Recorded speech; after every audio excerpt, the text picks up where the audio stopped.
Hello, good morning student. How are you? I hope all are fit and fine. Myself Gayatri Singh and I am your Hindi teacher. आज हम लोग class 2 का part number 1 पढ़ेंगे और जिसका शीर्षक है ऊंट चला। ऊंट, ऊंट शब्द से तो आप परिचित होंगे ही, है ना। बहुत जगह आपको ऊंट देखने मिला होगा।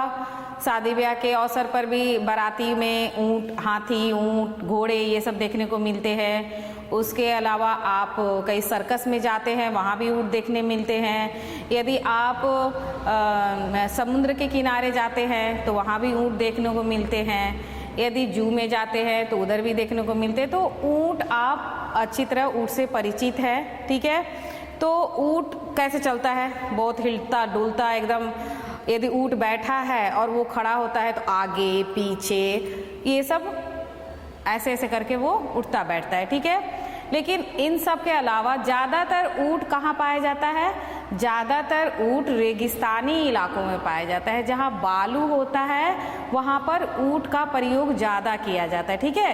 क्योंकि ऊंट बहुत लंबे लंबे होते हैं, बहुत ऊंचे होते हैं, तो उनको बालू में चलने में कोई दिक्कत या कोई समस्या नहीं होती है। हम आप यदि बालू में चले तो हमें बहुत सारी समस्याओं का सामना करना पड़ता है और ऊंट को बिल्कुल बालू में चलने में कोई समस्या नहीं होती है। इसीलिए ऊंट को रेगिस्तान का जहाज भी कहा जाता है, ठीक है। तो हमारा जो आज का शीर्षक है ऊंट चला, तो ये एक कविता है, ठीक है। तो बिना लेट किए हुए इसको शुरू करते हैं।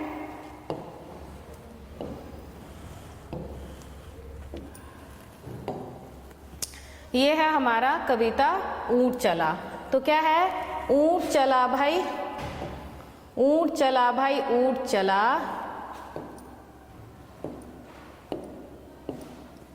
ऊंट चला भाई, ऊंट चला। हिलता डुलता ऊंट चला।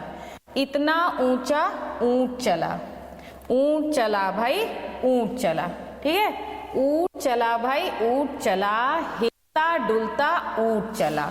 इतना ऊंचा ऊंट चला, ऊंट चला। जैसे मैंने पहले ही बताया आपको कि ऊंट कैसे चलता है, हिलते डुलते मस्ती में चलता है और वो बहुत ऊंचा भी होता है, ठीक है। ऊंट की आकृति बहुत बड़ी होती है, बहुत ऊंचा होता है। तो यही बात इस कविता में कही गई है कि ऊंट चला, हिलता डुलता ऊंट चला। इतना ऊंचा ऊंट चला, ऊंट चला भाई, ऊंट चला, ठीक है। आगे देखते हैं। आगे क्या है? ऊंची गर्दन, ऊंची गर्दन, ऊंची पीठ, पीठ उठाए ऊंट चला। बालू है तो होने दो, बोझ ऊंट को ढोने दो। नहीं फंसेगा बालू में भी ऊंट चला। अब क्या है इसको समझेंगे। ऊंची गर्दन, आप देख रहे हो यहाँ पर गर्दन उसकी ऊंची होती है। हाँ, ऊंट की आकृति कैसे होती है? ऐसे, और ऐसे इसकी गर्दन ऐसे होती है, ठीक ना।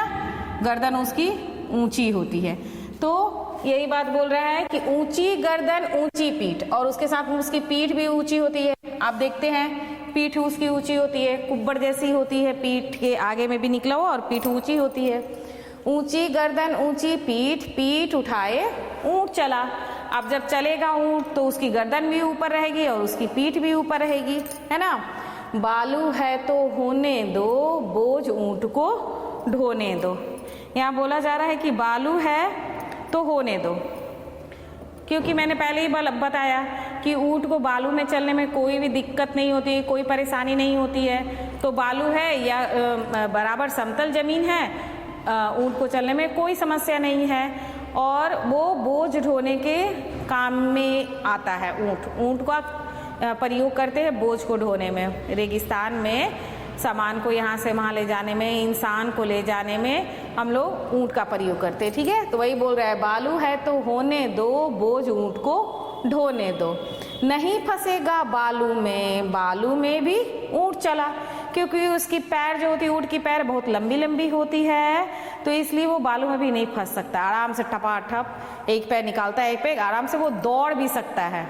ऊंट क्या होते हैं, बालू पे आराम से दौड़ सकते हैं, उसके पैर बहुत लंबे होते हैं, इसलिए ऊंट को बालू में चलने में कोई समस्या नहीं होती है और ना ही बोझ उठाने में कोई समस्या होती है। वो फंस नहीं सकता है बालू में, आसानी से चल सकता है हम आप जब बालू में चलेंगे तो हमारा पैर बहुत नीचे बालू में चला जाएगा, फिर दूसरा पैर उठाने में हमें बहुत समस्या का सामना करना पड़ता है। लेकिन ऊंट के साथ में ऐसी कोई बात नहीं है।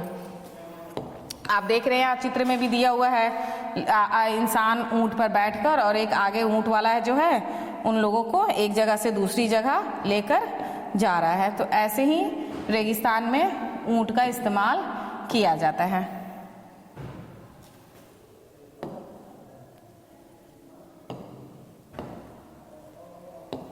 आगे क्या है, जब थक कर बैठेगा ऊंट, किस करवट बैठेगा ऊंट, बता सकेगा कौन भला, ऊंट चला भाई ऊंट चला। जब ऊंट थक जाएगा तो वो किस करवट बैठेगा, इसका कोई ठीक नहीं है, ठीक है ना। जब थक कर बैठेगा ऊंट, किस करवट बैठेगा ऊंट, बता सकेगा कौन भला, ऊंट चला भाई ऊंट चला। जब रेगिस्तान में ऊंट थक जाता है और वो बैठेगा तो वो किस करवट बैठेगा, इसके बारे में कोई अंदाजा नहीं है।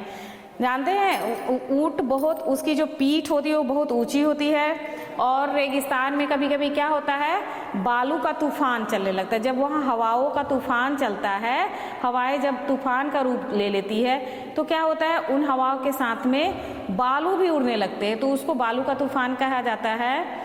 और इसके साथ में क्या होता है, हम इससे बचने के लिए ऊंट यदि उसके उल्टे साइड में, जैसे इधर से तूफान आ रहा है, आप यहाँ ऊंट देख रहे हो, यदि इधर इस साइड से तूफान आ रहा है तो इस साइड में हम छुपकर उसके पीठ से सटकर बैठ सकते हैं, जिससे उस तूफान से हमें कुछ राहत मिल सकती है, हम अपने आप को सुरक्षित रख सकते हैं, ठीक है ना। तो यही है, जब थक कर बैठेगा ऊंट, किस करवट बैठेगा ऊंट, बता सकेगा कौन भला, ऊंट चला भाई ऊंट चला। और इस कविता के कवि का क्या नाम है, प्रयाग शुक्ला। इस कविता के कवि क्या है, कौन है, प्रयाग शुक्ला।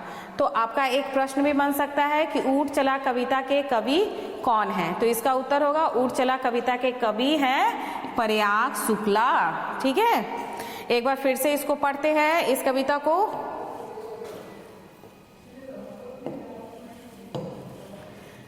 क्या है, ऊंट चला भाई ऊंट चला, हिलता डुलता ऊंट चला, इतना ऊंचा ऊंट चला भाई ऊंट चला। ऊंची गर्दन ऊंची पीठ, पीठ उठाए ऊंट चला। बालू है तो होने दो, बोझ ऊंट को ढोने दो। नहीं फंसेगा बालू में भी ऊंट चला।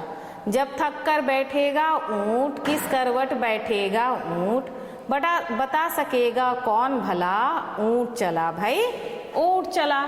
तो ये बहुत ही प्यारी और मस्त छोटी सी कविता है, इसको आप सब अच्छी तरह से याद करेंगे। इसके साथ में इसके कवि के नाम को भी जरूर याद करेंगे। तो ऊंट चला कविता के कवि का नाम क्या है, प्रयाग शुक्ला, ठीक है। अब इसके आगे कुछ अभ्यास के प्रश्न हैं, उसको भी हम लोग करेंगे।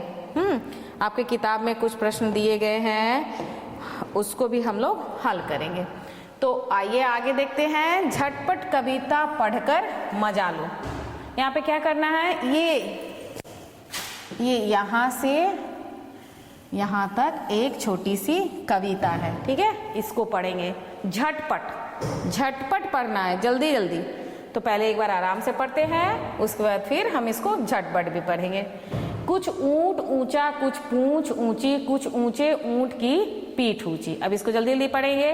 कुछ ऊंट ऊंचा, कुछ पूंछ ऊंची, कुछ ऊंचे ऊंट की पीठ ऊंची। ये है कविता। अब यहाँ पे क्या दिया हुआ है, अब जल्दी जल्दी बोल कर देखो, जीभ लड़खड़ा गई ना, ठीक है। अब आप इस कविता को, इस 4 लाइन की कविता को जल्दी जल्दी बोलने की कोशिश करेंगे। कुछ ऊंट ऊंचा, कुछ पूंछ ऊंची, कुछ ऊंचे ऊंट की पीठ ऊंची, ठीक है। जल्दी जल्दी बोलने की कोशिश करेंगे तो आप महसूस करेंगे कि थोड़ा सा आपको इसमें दिक्कत हो रहा है। जब बोलने में दिक्कत होता है, जब हमारी जबान थोड़ी गड़बड़ा जाती है, तो उसको क्या बोलते हैं, लड़खड़ाना, ठीक है, लड़खड़ाना। कैसी लगी कविता, अब इस कविता को अपने मन से नाम दो, ठीक ना। ऊपर दी गई जगह में लिख भी दो। यहाँ पे जो ये डॉट दिया हुआ है, यहाँ पे हमको कविता का नाम लिखना है। तो इसमें क्या चीज इस्तेमाल की गई है, एक तो ऊंट और एक ऊंची, ठीक है। कुछ ऊंट ऊंचा, कुछ पूंछ ऊंची, कुछ ऊंचे ऊंट की पीठ ऊंची। तो यहाँ पे ज्यादा ऊंट और ऊंचा, ऊंची, ऊंचे ये सब शब्द प्रयोग किए गए हैं। तो इसके साथ में हम लोग इसका शीर्षक आसानी से डाल सकते हैं। क्या डाल सकते हैं?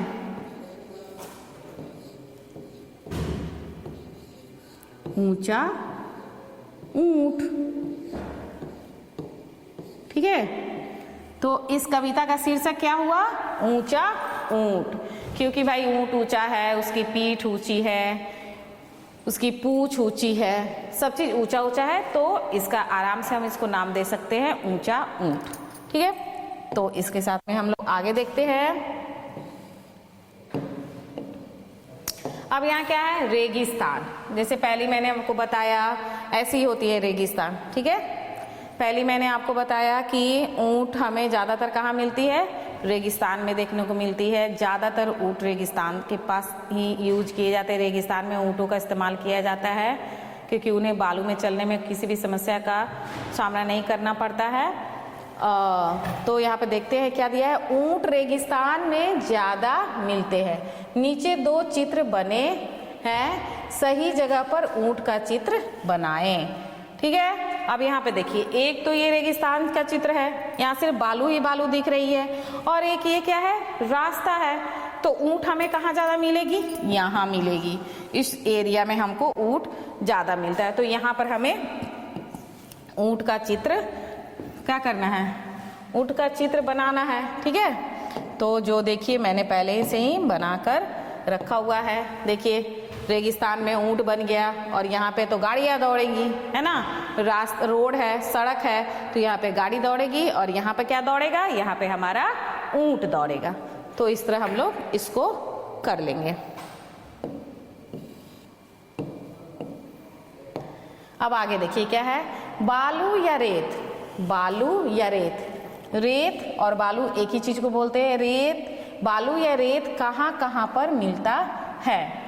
तो बालू या रेत रेगिस्तान में ज्यादा मिलते हैं, ठीक है। सबसे ज्यादा बालू या रेत रेगिस्तान में ही मिलते हैं। इसके साथ में हमें कहाँ कहाँ मिल सकता है? समुद्र या नदी के किनारे, ठीक है। मैंने पहले ही आप लोग बताया, ऊंट हम लोग समुद्र या के किनारे भी हम लोग को मिलता है। तो समुद्र या नदी के किनारे हमें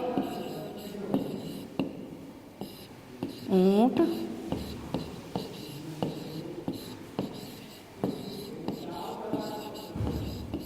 देखने को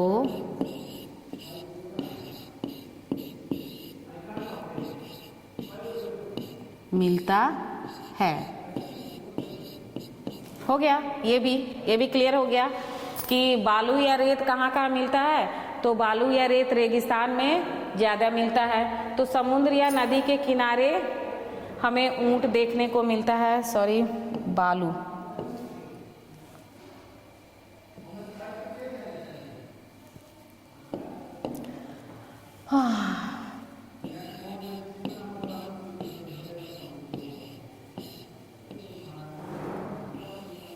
ठीक है, समुद्र या नदी के किनारे हमें बालू देखने को मिलता है ना। तो आप ये समझ गए कि हमें बालू या रेत या तो रेगिस्तान में ज्यादा देखने को मिलेगा या समुद्र और नदी के किनारे, ठीक है। अब आगे देखते हैं।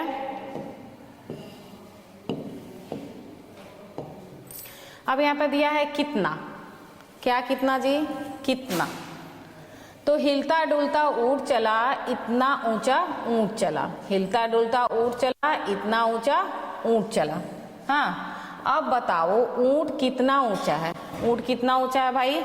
तुम्हारी कक्षा की दीवार इतना है ना, हाथी जितना या बिजली के खंबे जितना, कितना ऊंचा है ऊंट? तो यहाँ पे लिखना है हमें क्या लिखना है? किसके इतना है? इस तीनों में से किसके इतना ऊंट ऊंचा हो सकता है?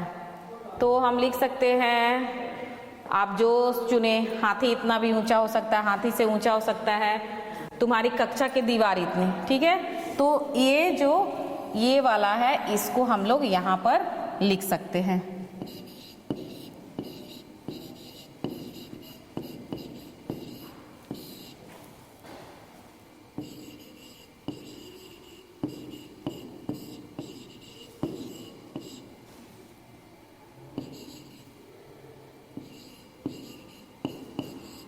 दीवार जितना, ठीक है। ऊंट कितना ऊंचा हो सकता है? कक्षा की दीवार जितना। आगे देखिए, अब क्या है, हाथी कितना मोटा हो सकता है? हाथी कितना मोटा हो सकता है? तुम्हारी माँ के संदूक, तुम्हारी माँ के संदूक जितना, ऊंट जितना, पहाड़ जितना, डैश जितना। किसके जैसा आपको लगेगा? तो ऊंट कैसा लगता है, हाथी कैसा लगता है? पहाड़ जैसा लगता है।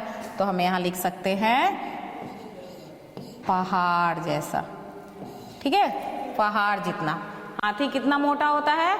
तो पहाड़ जितना मोटा होता है। ये हो गया पहाड़ जितना। अब आगे देखिए, आगे है, इसमें क्या है, चींटी के बारे में। चींटी कितनी छोटी? चींटी कितनी छोटी? चीनी के दाने जितना, चावल के दाने जितना, इलायची के दाने जितना, डैश जितना। तो फिर इन तीनों में से यहाँ पर उसका आंसर लिखना है। तो कितना, चींटी कितनी छोटी होती है? चीनी के दाने इतना, ठीक है।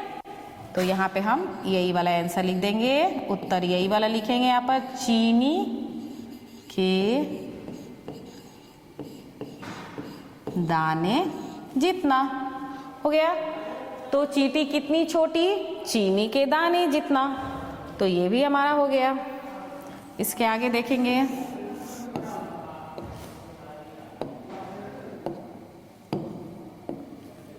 अब आइए, अब इसको करते हैं कुछ ऊंचा कुछ नीचा। अब कुछ ऊंचा कुछ नीचा। ऊंट से ऊंची चीजों के नाम पर गोला लगाए। ऊंट से ऊंची चीजों के नाम पर, ठीक है। ऊंट से ऊंची चीजों के नाम पर क्या करना है? गोला लगाना है। तो क्या होती है बच्चियां, क्या होती है? ऊंट से तो छोटी होती है। ऊंट से ऊंची चीज क्या हो सकती है? बिजली का खंभा, आम का पेड़ और तुम्हारी कक्षा का छत, ठीक है। यह हाथी और बछिया की जो ऊंचाई होती है ऊंट से कम होती है ना। लेकिन बिजली का खंभा, आम का पेड़ और तुम्हारी कक्षा की छत क्या होगी? ऊंट से ऊंची होगी। तो ये हमारी तीन हो गए। ये क्या होते हैं? ऊंट से ऊंची चीजों के नाम हैं। हाँ, आइए अब आगे देखते हैं। आगे क्या है? ऊंट के नीचे से क्या क्या निकल सकता है? अब ऊंट तो आप देख रहे हैं, यहां देखिए, आपने ऊंट देखा ना? ऊंट देखा, इसके पैर से लेके इसके पेट तक के बीच में कितना जगह है? ऊंट देख रहे हैं, इसके पैर और पेट के बीच में इतना जगह है, ठीक है ना। तो इसके बीच से हम लोग निकल सकते हैं। तो यही पूछ रहा है इसमें कि क्या क्या निकल सकता है। इसमें यही प्रश्न है कि ऊंट के नीचे से क्या क्या निकल सकता है। तो क्या क्या निकल सकता है जी?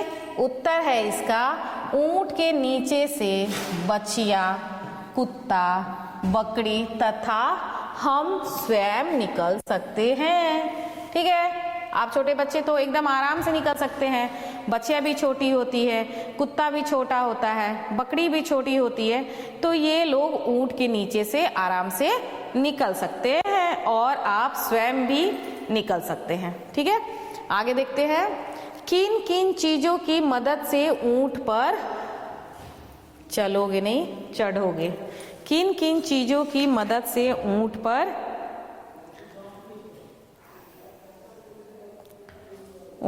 चढ़ोगे?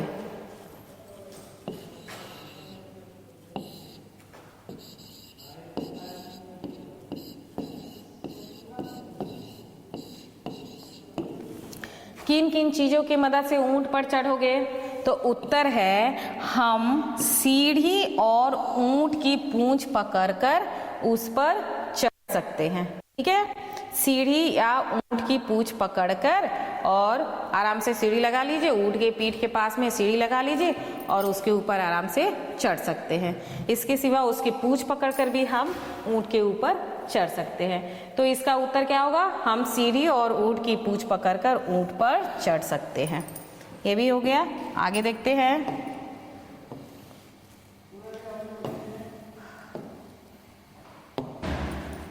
अब आइए, यहाँ पे दिया हुआ है सफर का सामान। सफर में जब जाते हैं तो कौन क्या क्या लेकर जा सकता है, इसके बारे में देखिए। तो क्या है? ऊंची गर्दन ऊंची पीठ, पीठ उठाए ऊंट चला। अब ऊंट भाई चलता है तो क्या क्या उठा के चलता है? ऊंची गर्दन ऊंची पीठ, पीठ उठाए ऊंट चला। अब इसके बाद प्रश्न क्या पूछ रहा है कि बताओ यह सब क्या क्या उठाकर चलेंगे। अब यहाँ पे नाम दिया हुआ है ना, अब इनको बताओ कि ये लोग क्या क्या उठाकर चल सकते हैं, है ना? क्या क्या उठा के चलेंगे? हाथी, हाथी क्या उठाकर चलेगा? हाथी क्या उठाकर चल सकता है बताइए? सबसे पहले तो हाथी अपना सूंड उठाकर चल सकता है ना? सूंड उठाकर चलेगा। हाथी अपना सिर उठाकर चलेगा। और यहाँ तक कि हाथी चलते हैं तो पेड़ को भी उठा लेते हैं। छोटे छोटे जो पेड़ होते हैं उसको तोड़ लेते हैं, उठाकर अपने सूंड में दाबकर और आगे बढ़ते जाते हैं। अब है क्या है? टीचर जी। टीचर जी क्या उठाकर चलते हैं भाई? टीचर जी क्या लेते के चलते हैं? किताब,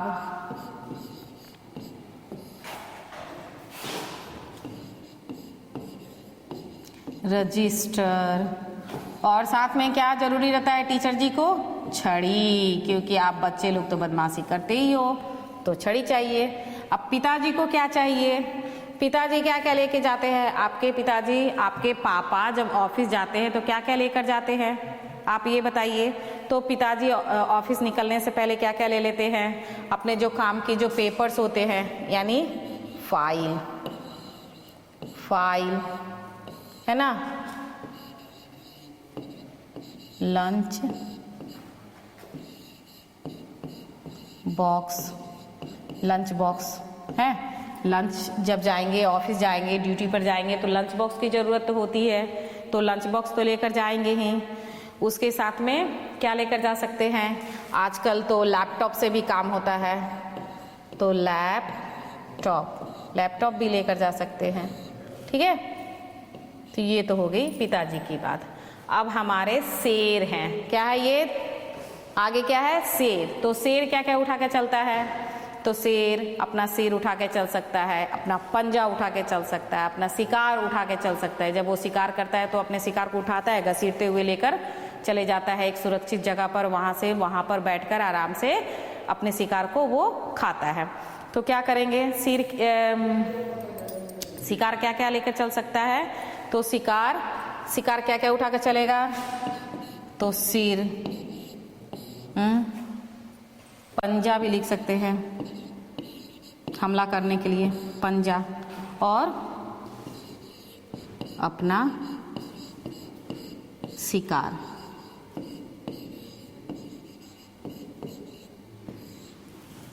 ठीक है, तो शेर ये सब लेकर चल सकता है। आगे है कि क्या है? अब दादाजी। दादाजी लोग क्या लेकर चलते हैं भाई? तो दादाजी लोग को क्या चाहिए? दादाजी लोग को छड़ी चाहिए, समाचार पत्र चाहिए और चश्मा चाहिए, है ना? दादाजी क्या लेकर चलेंगे? छड़ी चाहिए,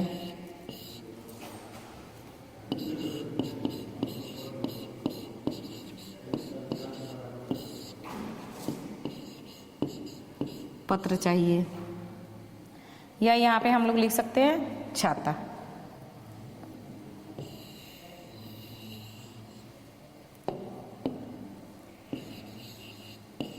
छाता, छाता चाहिए कहीं जाते हैं तो। और सबसे जरूरी चीज उनका दादाजी का चश्मा। ठीक है, दादाजी का चश्मा तो जरूरी है। तो इसके साथ में ये हमारा पूरा हो गया। लेकिन हम देखते हैं एक बार में, हाथी क्या लेकर चलेगा जी? सूंड लेकर चलेगा, सिर लेकर चलेगा और पेड़ लेकर चलेगा। ठीक है। टीचर जी क्या चलेंगे? किताब, रजिस्टर और छड़ी लेकर।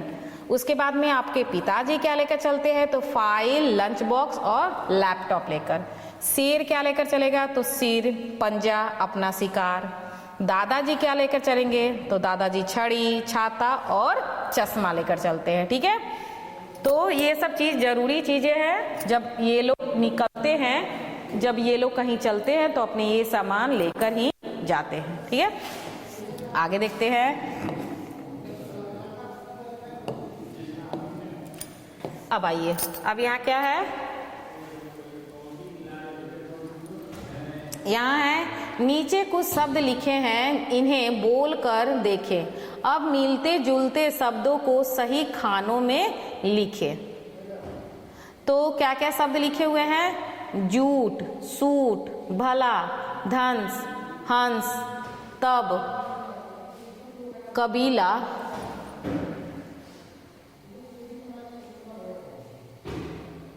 तब, कब, गला। यहाँ पे हो जाएगा ये कब हो जाएगा। ठीक है। कब, और ये हो जाएगा, ये गलत हो गया है, यहाँ पे हो जाएगा गला। ठीक है। गला। आलू और चालू। गला, आलू, चालू। और यहाँ पे क्या दिया? ऊंट, बालू, फंस, चला, जब। यहाँ पर भी कुछ शब्द दिए गए हैं। उसके साथ में सबसे फर्स्ट जो स्टार्ट हुआ है, वहां पर लिखा हुआ है, क्या लिखा हुआ है? जूट। आप अपनी किताब में देखेंगे, ये जूट लिखा हुआ है। तो जूट के नीचे क्या हो जाएगा? जूट के नीचे हो जाएगा सूट। ठीक है। बालू, बालू के नीचे क्या हो जाएगा? बालू के नीचे हो जाएगा आलू। बालू,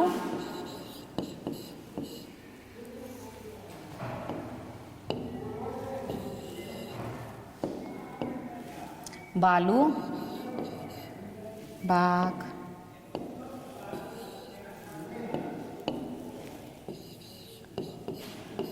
आलू। बालू, आलू, और उसी के बगल में देखिए लिखा हुआ है चालू। हो गया। अब आइए हंस। हंस के साथ में क्या हो जाएगा? धंस, हंस, हंस। ठीक है। चला, चला के साथ में हो जाएगा भला और गला। और लास्ट में क्या है? जब। जब के साथ में हो जाएगा कब और तब। हो गया। ऊंट, जूट, सूट, बालू, आलू, चालू, हाँ, फंस, धंस, हंस, चला, भला, गला, जब, कब, तब। तो ये आपका पूरा हो गया। ठीक है। आप देखते हैं आगे पेज में क्या है।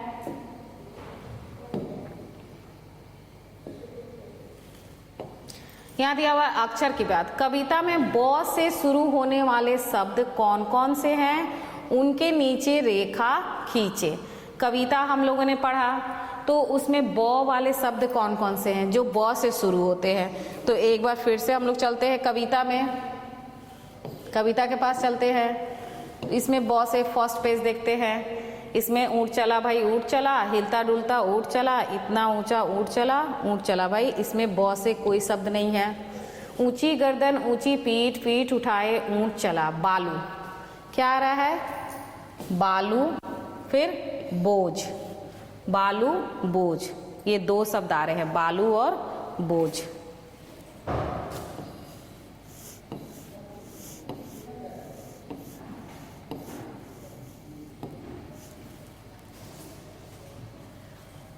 बालू, बोझ।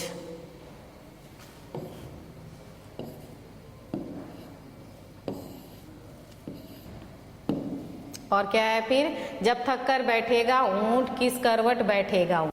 तो ये ब से बैठेगा। बता, एक हो गया बता। बता सकेगा कौन भला ऊंट चला भाई, ऊंट चला। तो बालू बोझ बैठेगा। क्या क्या आ रहा है हमारा? ब से बालू, ब से बोझ, ठीक है, और ब से बैठेगा। ये 3 शब्द हमारे आ रहे हैं ब से। तो इसमें तो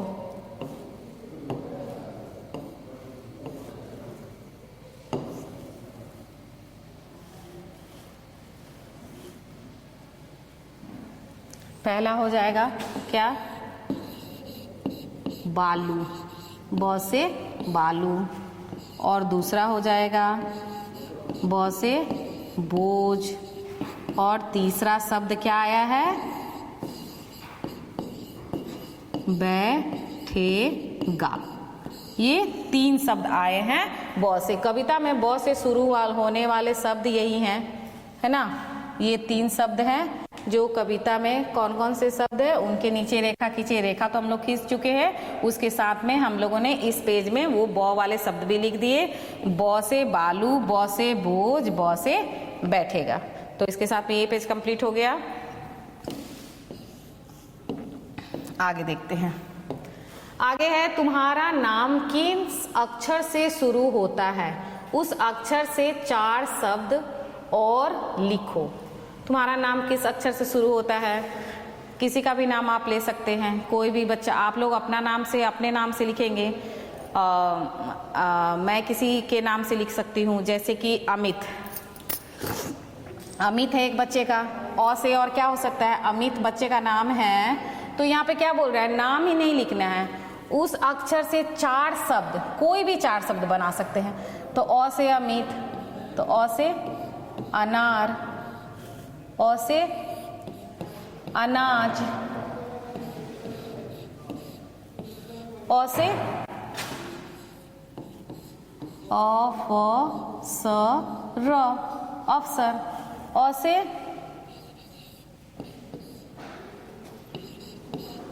अनुभव। तो नाम क्या था? नाम था अमित। नाम क्या था? अमित। अमित एक बच्चा है जिसका नाम है अ से। अ से, तो अ से शब्द क्या बना? अ से अनार, अ से अनाज, अ से अफसर, अ से अनुभव। ठीक है, तो इसके साथ में हमारा ये पेज भी पूरा हो गया। बोझा, बालू है तो होने दो, बोझ ऊंट को ढोने दो। ये कविता की लाइन है ना, कविता की पंक्तियां हैं जो हम लोग अभी पढ़े। अब क्या है? बहुत से जानवर को बोझ ढोने के लिए इस्तेमाल किया जाता है। आप सब देखते होंगे। क्या तुम्हें ये ठीक लगता है और क्यों? हाँ, ये आपका अपना विचार यहाँ पे आप लिख सकते हैं। हाँ, आप देखते होंगे बहुत से जानवरों का इस्तेमाल किया जाता है। ऊंट को भी, जैसे हम लोग इस कविता में पढ़े, ऊंट को भी बोझ उठाने में इस्तेमाल किया जाता है। उसके साथ में हाथी है, बैल के इस्तेमाल किया जाता है, गधे का इस्तेमाल किया जाता है।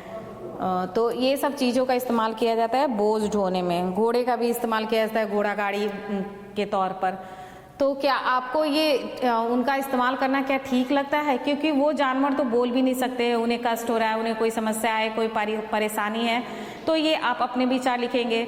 मेरे अनुसार से तो ये सब सही नहीं है। हाँ, जानवर हैं तो उन्हें ये नहीं कि वो नहीं बोल सकते हैं तो उनको हम बोझ ढोने में या किसी और काम में एकदम दिन रात लगाए रखें। मेरे अनुसार से ये काम सही नहीं है, क्योंकि ये काम करने के, बोझ ढोने के और भी तरीके हैं, और हम दूसरे साधनों का प्रयोग कर सकते हैं बोझ ढोने में। क्यों हम जानवरों का ही प्रयोग करें? तो मेरे अनुसार से ये बात सही नहीं है। आप अपने विचार भी लिख सकते हैं। तो इसके साथ में हमारा ये पाठ नंबर 1 ऊँट चला समाप्त होता है। बहुत ही प्यारी सी कविता है। इस कविता को आप लोग जरूर याद कर लेंगे, और इस कविता के कवि का भी नाम याद कर लेंगे, प्रयाग शुक्ला है। ठीक है, और साथ में जो भी अभ्यास के काम मैंने करवाए उसको आप किताब में और अपनी कॉपी में भी नोट कर लेंगे। ठीक है, तो आज के लिए इतना ही। धन्यवाद। Thank you, most welcome.